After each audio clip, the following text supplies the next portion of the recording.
Sé que en los últimos días estoy hablando poco del Barça de forma directa, he hablado de Sterling, he hablado de Lampard, he hablado de Setien, estoy hablando ahora de Ødegaard, pero lo cierto es que todos esos vídeos realmente siempre suelo conectarlos de alguna manera con los intereses del Barça, ¿no? El caso de Sterling con el de Dembélé, el caso de Lampard con la apuesta por los jóvenes, el caso de Setien con la paciencia, con la apuesta por un estilo, por una identidad, ¿no? Y en el caso de Ødegaard también tiene que ver de alguna manera con el Barça. Voy a hablar de Ødegaard porque, bueno, viene estando muy de moda en el último año tras su fantástico rendimiento en el Vitesse, en la Eredivisie holandesa, y ahora en este inicio también muy bueno que está teniendo con la Real Sociedad. Esto está provocando que, en base al talento que se le ve al jugador, la edad que tiene, 20 años, creo que no ha cumplido los 21, es del 98, y que pertenece, por supuesto, al Real Madrid, pues los medios de comunicación que se dedican a hablar del Real Madrid pues ya están hablando, ¿no? Digamos que ilusionando al madridismo, diciéndoles que sí, el futuro, ahí tenemos el futuro, el crack del mañana, Ødegaard, el Real Madrid ya piensa en Ødegaard, en cómo hacerle sitio y tal, y es como que da la sensación de que sí, que tú vas a llevar a Ødegaard al Real Madrid y va a triunfar sí o sí. Sé que este vídeo no gustará mucho a madridistas, que sé que estáis por aquí. Por cierto, una vez más os agradezco el apoyo. Luego sé que hay otros que me odian y que también están por aquí. Como siempre suelo decir, mi objetivo para nada es molestar ni provocar, simplemente intento dar mi opinión. Lo hice en su día con Asensio tras el gran éxito que estaba cogiendo después de la Supercopa de España en el verano 2017, con un golazo en el Camp Nou, otro golazo en el partido de vuelta, y ya se hablaba, ¿no? Incluso se aventuraba de que Asensio Balón de Oro y tal. Y en aquel momento pues ya comenté que, bueno, yo veía ahí una serie de componentes que dificultaba bastante el progreso, el desarrollo del jugador. No voy a entrar ahora en ellos, pero así como lo comenté de Asensio, y bueno, no me quiero poner una medalla, pero se ha producido así. En el caso de Ødegaard tengo que dar una opinión muy parecida. Muy parecida porque, si bien la prensa intenta vender humo, con Ødegaard lo cierto es que no están haciendo las cosas adecuadamente para trazar un plan donde Ødegaard sea protagonista en el futuro del Real Madrid. Al menos a mí no me lo parece. ¿Por qué? Bueno, ¿cuántos nombres de centrocampistas están sonando para el Real Madrid? Pogba, Van de Beek, Eriksen. Ceballos está cedido en el Arsenal. Son un montón de centrocampistas y no da la sensación, por ese lado ya desde ahí, desde ese punto, no da la sensación de que el Real Madrid, pues eso que dicen de sí, están planificando para Ødegaard. Si estuvieran planificando para Ødegaard no estarían sonando tantos centrocampistas. Eso para empezar. Para seguir hay que tener muy en cuenta, y cada vez me llama más la atención este tema, porque lo estamos viendo con Coutinho, lo estamos viendo con James Rodríguez, lo estamos viendo con el propio Ceballos en el Real Madrid, ¿no? Y con otros jugadores, André Gómez en el Barça, por ejemplo, incluso Denis Suárez, podríamos decir. Jugadores que ves que tienen cosas, ¿no? Que son jugadores que pueden dar un rendimiento importante, pero que luego, pues por una razón u otra, no triunfan.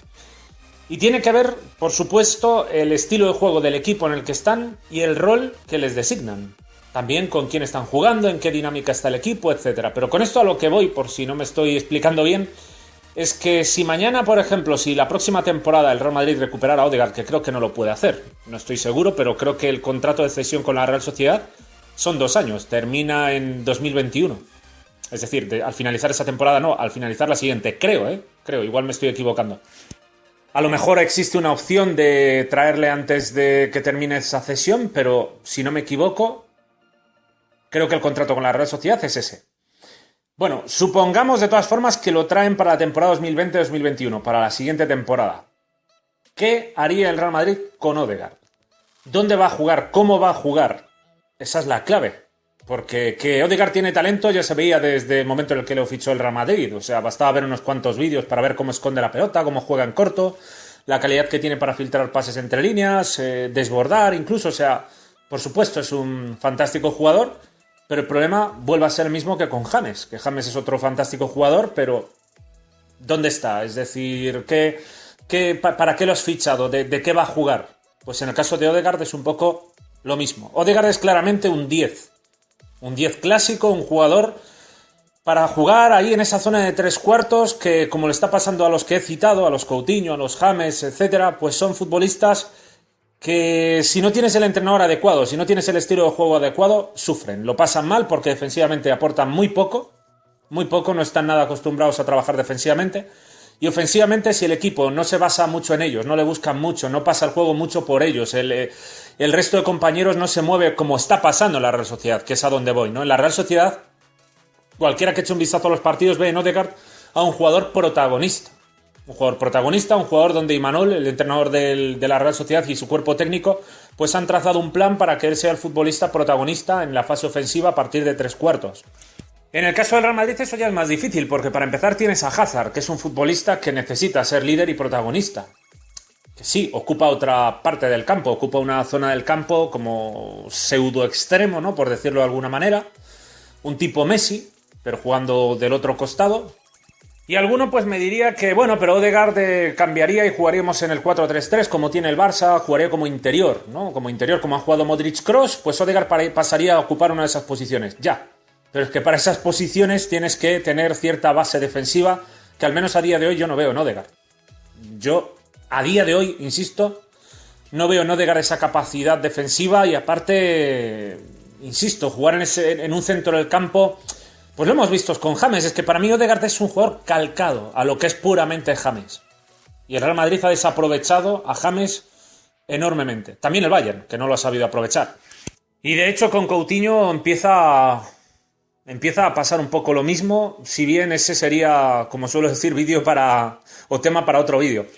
Pero sí que son casos parecidos, ya que si el plan que tiene el equipo, el cuerpo técnico, el entrenador no entiende no es que no lo entienda al jugador, ¿no? Porque obviamente un entrenador sabe de sobra qué tipo de jugador tiene. Pero claro, si tú sabes que en Ødegaard tienes un jugador de unas características específicas y luego tú dentro de tu plan, pues no tienes una posición para él ni en la delantera ni en el centro del campo que se adecue a lo que es él, porque en el centro del campo necesitas un jugador que te aporte más en defensa, porque en ataque necesitas un jugador que se mueva más al espacio y no tanto espere al balón al pie, pues entonces acabas viendo que el jugador pues no tiene encaje ahí. No es una cuestión de que el jugador no sirva. Es una cuestión de que el jugador no encaja. Con esto yo no quiero decir que Ødegaard no vaya a triunfar en el Real Madrid. Lo que sí que estoy diciendo es que a día de hoy no se da de ninguna manera las circunstancias para que el plan que tiene en estos momentos el Real Madrid sea adaptable a lo que es Ødegaard. Porque a mí me dicen, sí, ahora llega Ødegaard al Madrid, ¿y dónde va a jugar? Es mi primera pregunta. ¿Dónde va a jugar? Porque de interior yo no lo veo, vamos, de ninguna manera. Y Zidane estoy seguro de que no lo pondría ahí. De hecho, Zidane ha cedido a Ceballos. Ceballos es un jugador más formado todavía que Ødegaard en la fase defensiva, en jugar con la posición porque de las categorías inferiores con España domina. Es decir, se ajusta incluso más al juego del Barça que el del Real Madrid. Pero es un jugador más preparado todavía para jugar ahí. En el caso de Ødegaard, pues no descarto que pudiera llegar a adaptarse, pero me parece muy complicado. En la delantera, por ejemplo, jugando en el costado diestro, yo no creo que pudiera ocupar esa función en una delantera donde está Hazard, que al menos de momento no está a su nivel, y está un Benzema que sí, está marcando goles, pero faltaría punch. A mí me parece que le faltaría claramente pegada a esa delantera. Jugadores que sí, van muy bien con el balón al pie, pero ¿dónde está el desmarque? ¿Quién ataca el espacio? Y luego que además esa no es la zona más adecuada para que se mueva Ødegaard. Ødegaard se tiene que mover con libertad, pues como lo está haciendo en la Real Sociedad.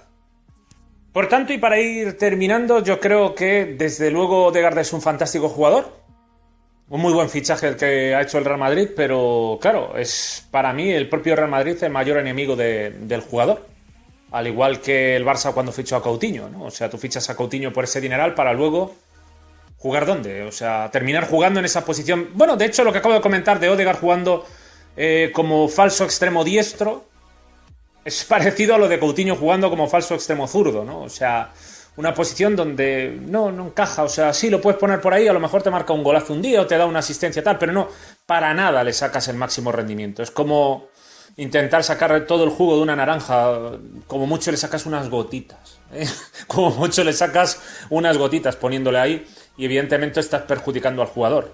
Parecido a James. James hay veces que sí, mira, le ha sacado aquí una gran asistencia, un gran remate que coge un balón desde 20 metros y la coloca en la escuadra. Entonces ese día, ha vuelto el gran James, pero ya luego en el siguiente partido y el otro, nada, porque no está jugando dentro de un escenario, dentro de un guión táctico, dentro de un desarrollo táctico que le beneficie. No está en una posición, no está a la altura, no está a la altura del campo donde tiene que estar, no. El equipo no juega para él todo lo que debería jugar. Los balones tienen que pasar más por ese tipo de jugadores si tú quieres sacarle el máximo rendimiento a esos futbolistas. Y son cosas que tienen. Pues realmente estoy pensando en que cuando llegue el parón, cuando llegue el parón por selecciones, haré un vídeo para continuar con esto respecto a por qué a veces fracasan jugadores que son cracks precisamente como Coutinho, ¿no?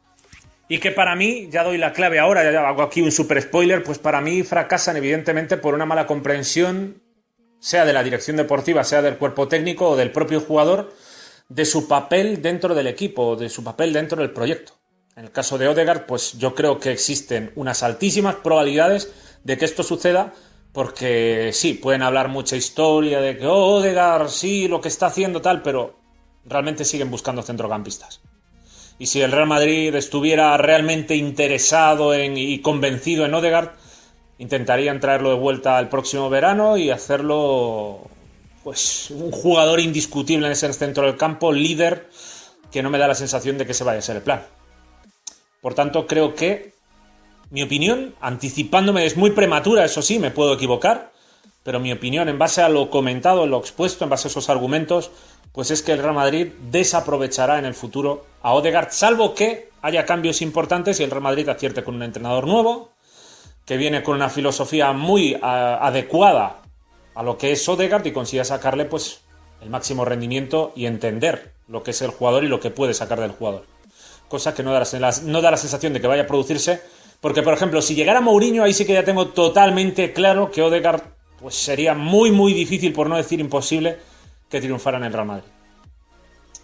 Yo lo veo así, insisto, por supuesto, como digo siempre, soy del Barça, no me corresponde a mí juzgar, es más una cuestión de madridistas, pero como he visto también varios comentarios vuestros que me pedíais que hablara de Ødegaard, pues esta es mi opinión. Ahora que aparte está haciendo una grandísima temporada y da gusto verle jugar con una Real Sociedad que es una de las mejores noticias de este inicio de campeonato. Está en estos momentos segundo, si no me equivoco. Creo que por un momento llegó a estar líder junto al Barça. Segundo, tercero, empatado con el Barça, ¿no? Con 19 puntos. Nada más lo voy a dejar aquí. Como siempre os animo a que en la caja de comentarios ofrezcáis vuestras impresiones y nos vemos en próximos vídeos. Un saludo.